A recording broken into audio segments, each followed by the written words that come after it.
obviously, the state of the human being, his psychological state, his religious state, his spiritual state, it's not fixed.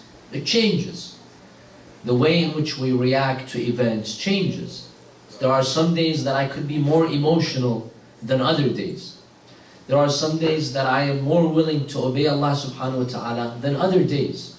There are some days that I'm more willing to help others or read something. This is natural, because we human beings go through fluctuations, we go through changes. Now this hadith is bringing to our attention something important.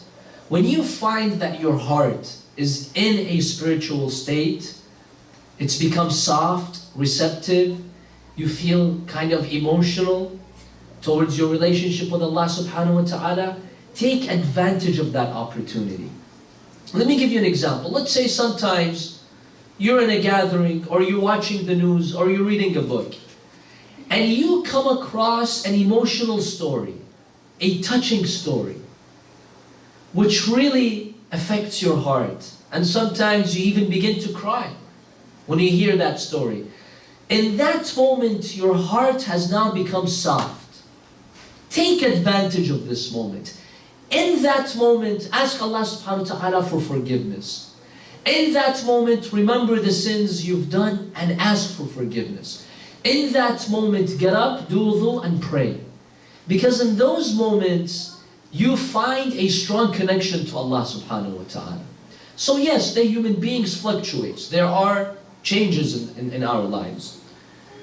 Now the second part of the question, let's say I am in the state where I don't have any interest in ibadah, in worship, in the Quran. I feel my heart is hard. I don't have that iqbal, which the hadith speaks about. What do I do? How can the human being change himself from this state and soften his heart?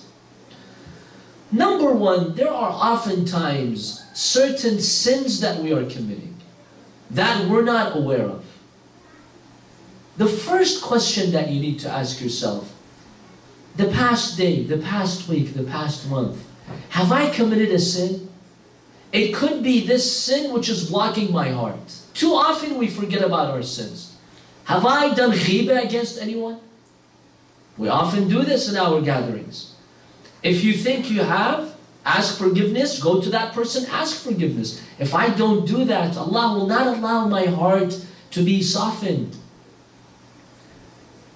The hadith from the Imam alayhi salam, جَفَّتِ الدُّمُوعِ إِلَّا لِقَسْوَةِ الْقُلُوبِ. The reason why sometimes you fear that the tears don't come down is because the heart has become hardened. وَمَا قَسَتِ الْقُلُوبِ إِلَّا لِكَثْرَةِ الذُّنُوبِ. And the reason why sometimes the heart becomes hardened is because of the sins. So ask yourself, what have I done? It could be ghibah, it could be missed obligations, it could be my parents are not satisfied with me, it could be I'm not paying my religious dues. Any of those, they could be blocking me. This is number one. Number two, I need to ask myself about the makruhat, brothers and sisters. The unrecommended acts. You know, the makruhat, they're not haram. Allah won't punish you or hold you accountable for them. But they play a major role in taking the tawfiq away from you. Do we perform the makruhat or no? Some people, their lives from the morning till night, full of makruhat, full of unrecommended acts.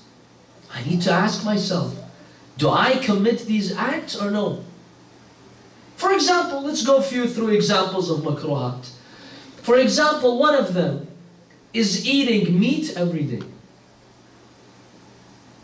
Eating meat every day.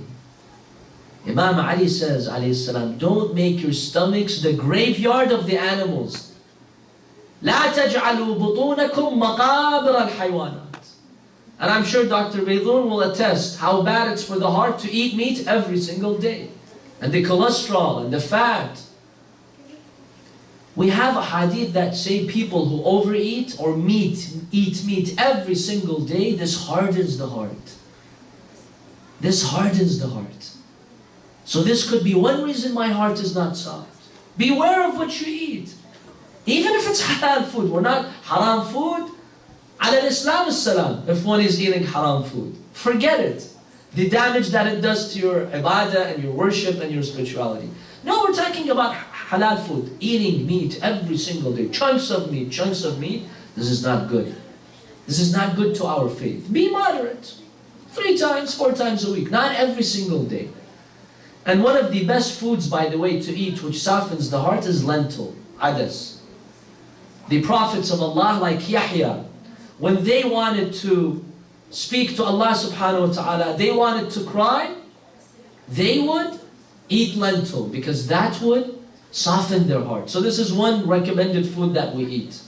One day, Prophet Yahya alayhi salam, he was having dinner, so he ate a little bit more than he would normally do. He was having dinner, so he ate a little bit more than he would normally do. That night he slept, and he missed Salatul Layl.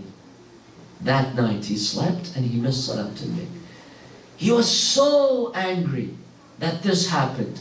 And once he was having a conversation with Shaitan, the Shaitan told him, he asked him, what is my weakness?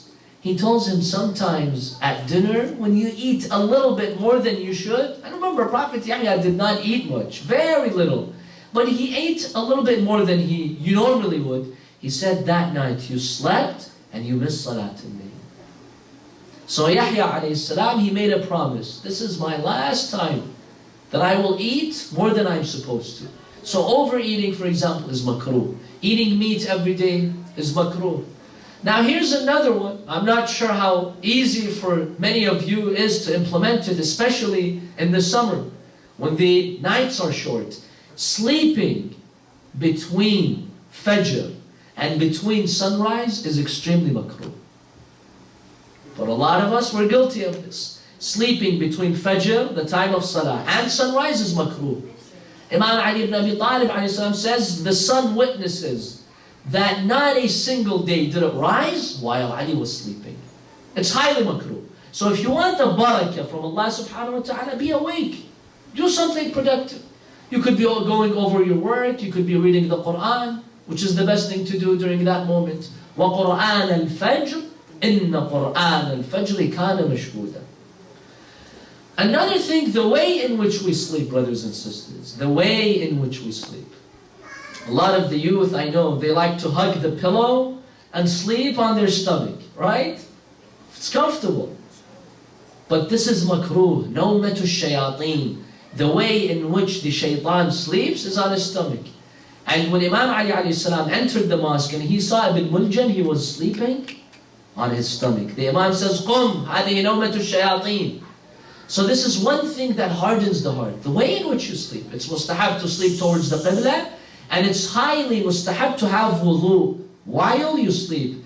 Because when you perform wudu while you sleep, Allah subhanahu wa ta'ala will consider you doing ibadah from night till the morning. From night till the morning, if you simply do wudu and you sleep. Being on wudu in itself is highly recommended. So number 1, sins. Number 2, the makruhat. They have a huge impact on how soft is our heart and how much we interact with the ibadah. So these are 2 primary things we need to be aware of.